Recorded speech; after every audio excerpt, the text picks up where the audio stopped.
Good morning प्यारे बच्चों। कक्षा 12 के रसायन में हम लोग अध्ययन कर रहे थे ईथरों का, और ईथरों के बनाने की एक बहुत महत्वपूर्ण विधि जो आपको अनिवार्य रूप से याद रखना है, विलियमसन संश्लेषण। इस विधि में जब एल्किल हैलाइडों के शुष्क ईथरीय विलयन को सोडियम धातु के साथ गर्म किया जाता है तो ईथर बनते हैं। ये विलियमसन संश्लेषण विधि है।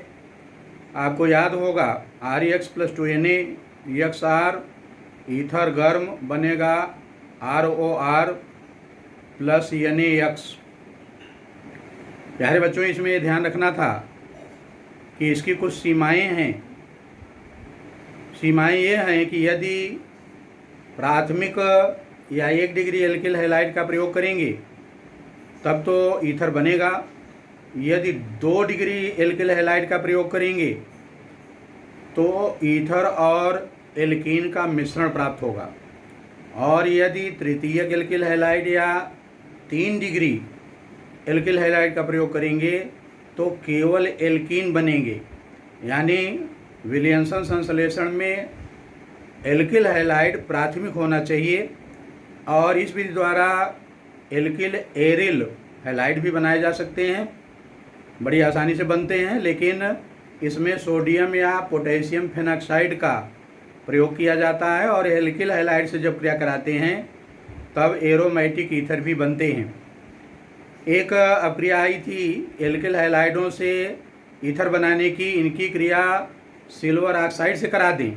जब एल्किल हैलाइडों को सिल्वर ऑक्साइड के साथ गर्म किया जाता है तो ईथर बनते हैं। ये अध्ययन में आया था। इसके अलावा अध्ययन किए थे हम लोग फ्रॉम एल्कोहल, एल्कोहलों द्वारा ईथर बनाने में यदि निर्जली कारक सांद्रेष्टियोसफोर हो तो प्राथमिक मोनोहाइड्रिक एल्कोहलों के आधिक्य को जब सांद्रेष्टियोसफोर की उपस्थिति में 140 डिग्री सेल्सियस ताप तक गर्म करते हैं तो एल्कोहल के 2 अणुओं से जल का 1 अणु बाहर निकल जाता है, ईथर बनते हैं। और उत्प्रेरकी निर्जलीकरण में आप जान पाए कि यदि मोनोहाइड्रिक प्राथमिक एल्कोहलों की वाष्प को 250 डिग्री सेल्सियस ताप पर तप्त एल्यूमिना पर प्रवाहित करें तब ईथर बनते हैं। ये उत्प्रेरकी निर्जलीकरण है। चलिए अध्ययन करते हैं आगे भौतिक गुणों का, फिजिकल प्रॉपर्टीज। प्यारे बच्चों, प्राथमिक निम्न सदस्य जो ईथरों के हैं, जैसे di methyl ether, ethyl methyl ether, ये गैसें हैं। और जो उच्च सदस्य हैं ये रंगहीन विशेष प्रकार की ईथरी गंधयुक्त ज्वलनशील वाष्पशील द्रव होते हैं। ये जल में अल्प विलेय होते हैं और कार्बनिक विलायकों में पूर्ण विलेय होते हैं। ईथर स्वयं भी बहुत अच्छे कार्बनिक विलायक हैं। ईथरों की जल में विलेयता क्यों है?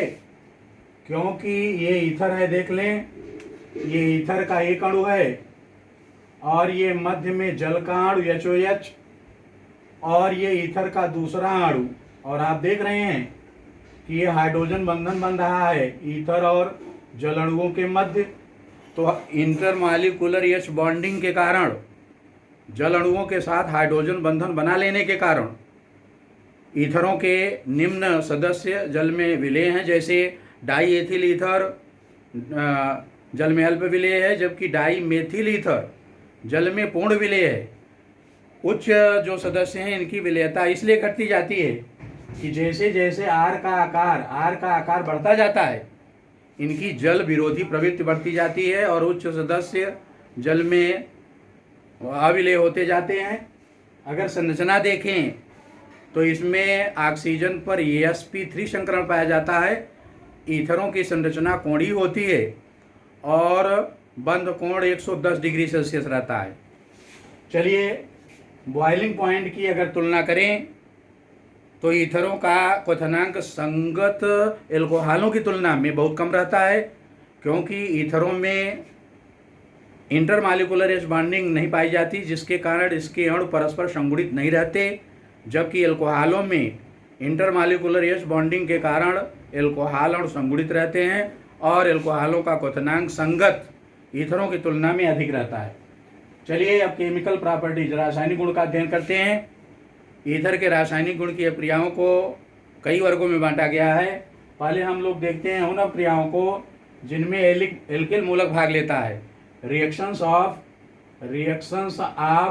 आर मीन्स एल्किल मूलक। इसमें पहली अभिक्रिया है हाइलोजिनेशन, हाइलोजनीकरण दो तरह से होता है। यदि अंधेरे में क्लोरीन ब्रोमीन की क्रिया ईथर से कराई जाए तो इनके अल्फा कार्बन पर स्थित हाइड्रोजन का प्रतिस्थापन होता है और प्रतिस्थापी व्युत्पन्न प्राप्त होते हैं। इस अभिक्रिया को देखें।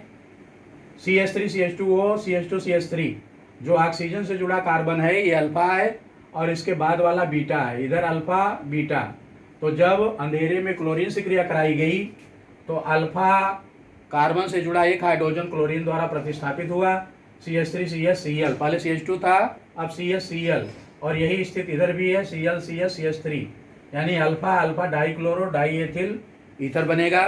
तो यदि अंधेरा हो और क्लोरीन ब्रोमीन से कराएं तो केवल अल्फा हाइड्रोजन का प्रतिस्थापन होता है, और यदि सनलाइट हो तो जितने ईथर के एल्किल मूलक में आर हैं, एल्किल मूलक आर में एच हैं, सभी हाइड्रोजन परमाणुओं का हाइड्रोजन द्वारा प्रतिस्थापन हो जाता है।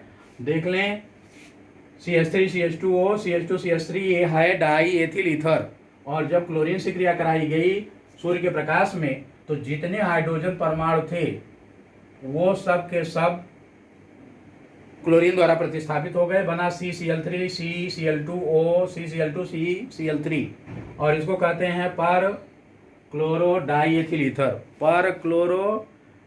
ईथर। अब दूसरी अभिक्रिया है आर की कंबस्चन, दहन। यदि ईथरों का दहन कराया जाए तो कार्बन डाइऑक्साइड और जल बनते हैं। कार्बन डाइऑक्साइड और जल, अधिकांश कार्बनिक यौगिकों के दहन में ऐसा ही होता है। हाइड्रोकार्बनों में डाइएथिल ईथर का दहन हुआ वायु में तो बनी कार्बन डाइऑक्साइड और जल। रिएक्शन ऑफ, ये पहले प्रकार का रिएक्शन था। अब दूसरा रिएक्शन है रिएक्शंस ऑफ इथरल ऑक्सीजन, इथरी ऑक्सीजन की अभिक्रियाएं। ROR जो मध्य में ऑक्सीजन है, ROR जो ऑक्सीजन दो एल्किल मूलकों से जुड़ा है, इसे इथरी ऑक्सीजन कहते हैं। और इथरी ऑक्सीजन की अभिक्रियाओं में फॉर्मेशन ऑफ पराक्साइड, पहली अभिक्रिया है पराक्साइडों का बनना, पराक्साइडों का निर्माण। जब सूर्य के प्रकाश की उपस्थिति में वायु की ऑक्सीजन से ईथर से क्रिया होती है तो पराक्साइड बनते हैं, जैसे डाई एथिल ईथर। जब वायु से की ऑक्सीजन से सूर्य के प्रकाश की उपस्थिति में क्रिया करता है तो बनता है die ethyl peroxide. Formation of oxonium salt, ये अभिक्रिया बहुत ही महत्वपूर्ण है, अनिवार्य रूप से याद करना है। Formation of oxonium salt, oxonium लवणों का बनना। ऑक्सोनियम लवण कैसे बनेंगे? यदि ठंडे में ईथरों की क्रिया सांद्र खनिज अम्लों जैसे सांद्र H2SO4 सांद्र Cl से कराई जाए तो इनकी से संबंधित ऑक्सोनियम लवण बनते हैं। जैसे डाई एथिल ईथर की क्रिया सांद्र H2SO4 से कराई जाए ठंडे में तो बनता है die ethyl oxonium hydrogen sulphate, die ethyl oxonium hydrogen sulphate. और यदि क्रिया सांद्र Cl से कराई जाए तो बनता है डाई एथिल ऑक्सोनियम क्लोराइड। तो प्यारे बच्चों, रासायनिक गुण की इन अभिक्रियाओं को लिखकर याद करने का प्रयास करें। रासायनिक गुण की अभिक्रियाओं की अन्य अभिक्रियाओं की चर्चा अगले वीडियो में करेंगे। धन्यवाद।